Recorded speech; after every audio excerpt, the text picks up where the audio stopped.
Olá pessoal, tudo bem? Eu sou Simone Fraga, advogada do escritório Paz Fraga Advocacia. Então pessoal, hoje eu vou falar aqui com vocês mais um pouco sobre pensão por morte.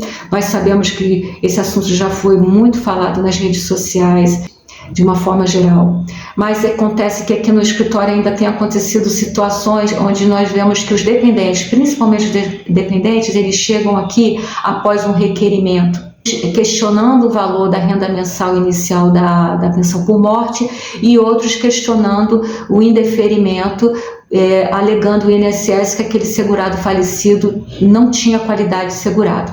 Então, assim, nós vamos falar sobre a renda mensal inicial agora nesse primeiro momento. Pessoal, a renda mensal inicial, o cálculo da renda mensal inicial da pensão por morte já está estabelecido, inclusive, com a chancela do Supremo Tribunal Federal, que confirmou a constitucionalidade do cálculo. E a questão do cálculo, ela é muito assim agravante, porque reduz muito o valor da pensão por morte. Vocês querem ver um exemplo básico? Quando aquele segurado falecido ele tinha uma aposentadoria, o dependente, ele sabe qual era o valor da aposentadoria. Por exemplo, uma aposentadoria de R$3.000. Quando ele dá a entrada, ele pensa que ele vai receber uma pensão por morte. Quando é o caso de um dependente só, vai receber uma pensão por morte de R$3.000. Só que não é assim mais. Esse cálculo ele vai reduzir aí em 40% o valor desse benefício. Por quê? A renda começa com 50% mais 10% se for um dependente. Ela vai ficar fixada em 60%.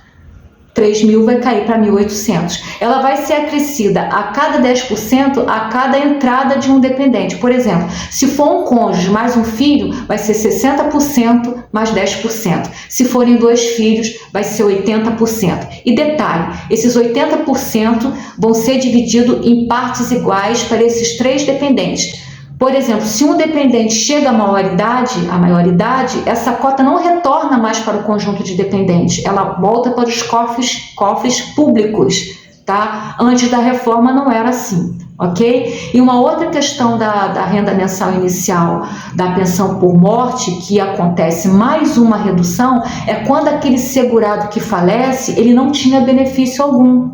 E aí o que acontece? O INSS vai fazer um cálculo da renda mensal daquele segurado de acordo com o tempo de contribuição que ele tinha.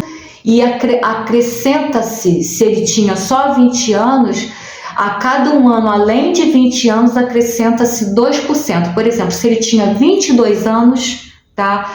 Essa renda vai começar basicamente com 64%. Aí tem o valor básico, ok? Porque lembra, a pensão por morte ela vai retirar 40%. Essa pensão por morte tem que ser de 60%. Então, nesse caso, já houveram 2 reduções, ok? Então, quanto a isso, já está estabelecido.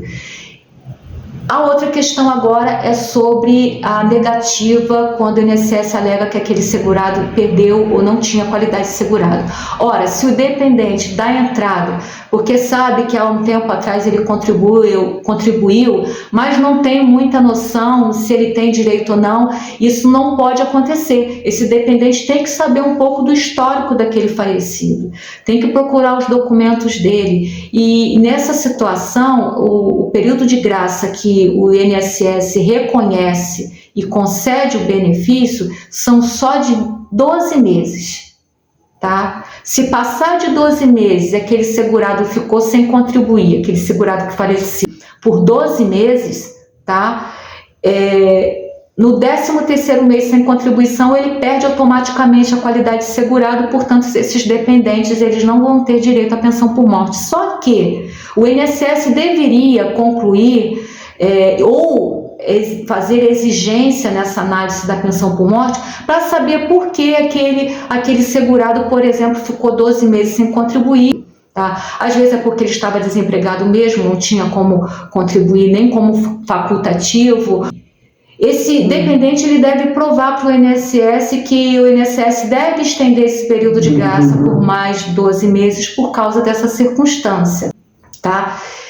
E uma outra situação que pode estender por mais 12 meses, ou seja, 36 meses de período de graça é quando esse dependente provar lá para o INSS, não haveria necessidade, né, gente, porque o INSS tem lá o cadastro do tempo de contribuição daquele falecido, mas esse dependente deve levar provas de que ele tem direito à extensão de 36 meses, porque no óbito ele já tinha contribuído lá atrás com mais de 120, 123 contribuições ao INSS. Então, nesse caso, o dependente vai fazer um bom requerimento inicial, reivindicando a extensão do período de graça, ok? Eu vou terminar aqui. Há muito que se falar sobre pensão por morte, tá? Principalmente por causa da reforma, mas eu espero que eu tenha esclarecido mais um pouco para que você, dependente, quando fizer o seu requerimento de pensão por morte, possa levar tudo que você tem informando para o INSS, tá bom? E conseguir, tá bom? E se porventura você apresentar isso aqui que nós falamos, no caso do indeferimento, e ainda assim o INSS indeferir, você pode ter respaldo para entrar com o recurso administrativo, tá bom? Nós ficamos por aqui, tá? Um forte abraço.